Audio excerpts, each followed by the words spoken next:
This is not the Obama White House. We don't give our playbook away. That is very bad strategy. But we have an incredible team, whether it's Secretary Mattis, whether it's H.R. McMaster, whether it's Tom Bossett that is responsible for some of our most amazing cyber work. But we're just not going to tell people what we do. Wow, and we know who that was. The Trump administration is keeping tight-lipped over whether or not a cyber attack was to blame for the failed North Korean missile launch over the weekend. But do we have the capability like this to keep a strike from happening? And, of course, that was Sebastian Gorka. Here with more on this is the former CIA senior intel officer and senior fellow right now at the London Research Center for Policy Research, Lieutenant Colonel Tony Shaffer. Hey, Brian. Colonel, welcome. So what are our options? We keep hearing China's got to do everything here. Do we have any options if we have to go it alone? No, we don't, but I think at this point we will, and I think that's the policy the White House has put forward.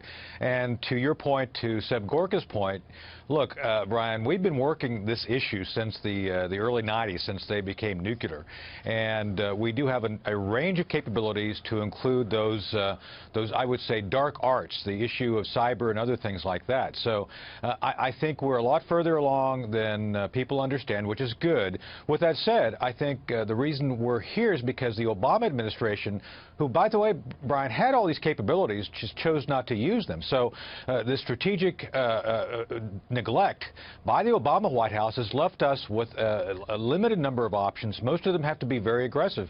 But the answer is, yeah, I think there's a pretty good chance we probably did something to interfere with that missile launch over the weekend. Yeah, Colonel, I hope so. But, of course, it doesn't do anyone any good to claim it or pound our chests about it. That's right. Colonel, strategic patience. I think you misspoke. But, by the way... No, I meant neglect.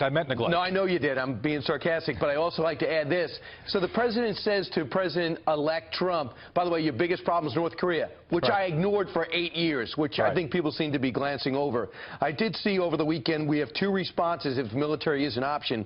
We have a brand new microwave way of getting underneath the ground and possibly bringing all electronics to its knees in North Korea, whatever's left. And we have an MOP that penetrates 200 feet below the surface that could stop their nuclear program. Real quick, something happened in Turkey this weekend that you want the American people to know about.